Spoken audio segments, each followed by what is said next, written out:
Nigeria's emergency agency said the death toll from a weekend gasoline tanker explosion in north-central Niger state has risen to 98. Explosions that killed dozens who converge on crashed tanker trucks to scoop up spilled fuel have been common for years in Nigeria, and the problem is only becoming worse. The National Emergency Management Agency, or NEMA, said about 50 people sustained burns in Saturday's tanker explosion in central Nigeria, in addition to those killed. The victims are currently receiving treatment at local hospitals. The 60,000-liter fuel tanker crashed in central Niger state, near Abuja, spilling its contents.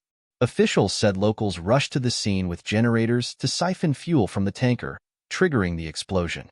A mass burial has been conducted where the people that died at the scene of the incident have been put to rest, said Manzo Ezekiel, NEMA spokesperson, adding that the injured were taken to various primary and secondary medical facilities.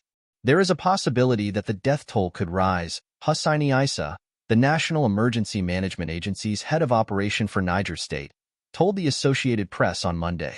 At least 3 times in recent months, tanker explosions in Nigeria have caused dozens of deaths. A similar incident to Saturday's killed 170 people in northern Jigawa State in October. In September, another 48 people died trying to scoop up fuel after a tanker collided with a truck full of cattle in Niger State. The problem starts with frequent road accidents involving the tankers. According to Nigeria's Road Safety Corps, there were about 1,500 tanker accidents in 2020. The Petrol Tanker Drivers Association blames the frequency of these crashes on poor road conditions and a lack of enforcement of road safety measures, including speed and load limits. When the tankers crash, locals quickly move in, hoping to take away some fuel before police arrive. "I'm a tanker driver. I know how it is. The roads are bad," said Augustine Egbin, chairman of the Petrol Tanker Drivers Association. Secondly, my advice to everybody is that as soon as tanker has an accident, nobody should go there, because sometimes when tanker falls, it will take almost 2 or 3 hours. It's when people start going there that's where the fire will start.